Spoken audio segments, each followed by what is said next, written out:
Well, UFC 269 is live from Las Vegas right here on Foxtel's main event this weekend. Headlined, of course, by the lightweight championship fight between Charles Oliveira and Dustin Poirier. And we're very pleased to announce that the former interim 155 champion joins us right now. Dustin Poirier, thank you so much for your time on Fox Sports Australia. How are you, mate?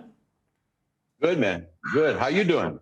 I'm doing very well. Thanks for asking. Dustin, you've described that belt that you won against Max in 2019 as a piece of the real belt. And here you are fighting for the undisputed title for a second time. How are you feeling mentally ahead of this enormous occasion? Great. I'm in a great spot. I feel good. Having fun. Just another fight week, man. Right where I'm supposed to be.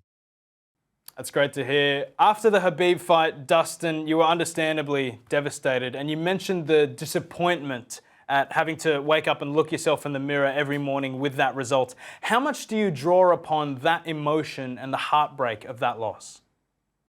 I know I never want to feel like that again, but I know doing what I do, that's always a chance. I do everything I can to put myself in position to win these fights, to be the best I can be on fight night. And I think I've done that again here. So nothing left to do but to walk in there and put it all together. And to talk to all of us, of course. Yeah, and all of this stuff. I don't really enjoy this too much. I know, we'll keep it brief. Dustin, the last time we spoke, you likened Charles Oliveira to yourself, a young veteran who's taken the long road to get to these heights. Is there an added bit of respect for someone who's worked so hard for so long, just like you have? For sure, man. I respect all of these guys. This isn't something easy to do. It's one thing to get here. It's another thing to stay here for over a decade like Charles and I have. So I know how tough it is to take those losses and bounce back because I've done it. So Charles's grit and determination is special.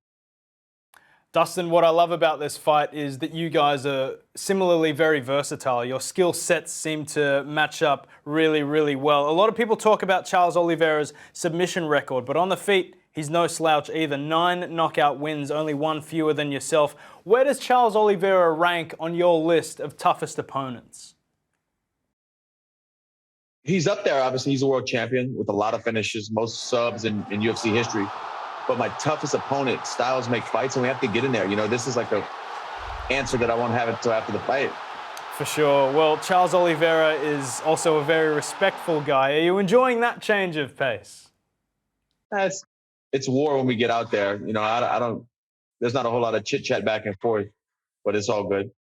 Not this time around. Do you prefer that? I mean, it makes for smoother sailing for sure. Dustin, after your trilogy fight with Conor McGregor, he uttered the now famous words, "This is not over." Assuming you are champion when he's ready to come back, do you welcome him back as a title defense right away, or does he need to win a couple first? I mean, if we're looking at this as a sport, he has to win a couple first. If we're looking at this as a cash grab and an entertainment business and not a sport, give him a title shot. Let's go. Dustin, with this belt, you'll have achieved everything in the sport. It's 36 fights now for you. For how much longer do you want to keep doing this? I have another 9 on top of those 36 that aren't on my record. I don't know. We'll see. I'm 32. I'll be 33. January 19th. January 1st coming up makes my 11-year anniversary in the UFC. I still feel good. I don't think I'm going anywhere, but my rate of fighting might slow down. I might not be fighting 3 times a year. There's a lot of things business-wise I want to really get ahead of and start setting my family up. I do still. It's tough to really ever see myself walking away from fighting and not prepping at some time to get back in there and fight. I just can't fathom that yet. So I think you're going to see me for a while. It just might not be as frequent.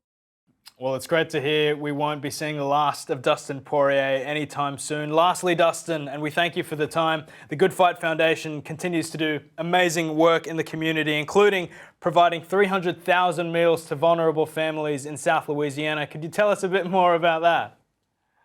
Yeah, we teamed up with the Second Harvest Food Bank. This is actually the second time I've worked with them, or the third time now, because Steve-O from Jackass actually came to Louisiana and got with my foundation, and whatever he raised, we matched, and we did something with the Second Harvest Food Bank out there in New Orleans. But years ago, before my foundation even had a name, when it wasn't even a foundation, just me and my wife, we worked with the Second Harvest Food Bank in Lafayette, Louisiana, and I think we did like 2,000 or 1,000 meals for Lafayette, and we realigned with them and decided to really go big this time. 300,000 meals for Second Harvest Food Bank. And you can check that info out at thegoodfightgroup.com. There's a link there that'll bring you straight to their website. And I'm going to fight regardless. So as many people as I can make smile and benefit from this battle, that's the thing to do. Dustin Poirier, you're a hero inside and outside the octagon. What a pleasure it always is. Thank you so much for coming back on the show. Always so generous with your time. We wish you the absolute best this weekend against Charles Oliveira. Thank you, man.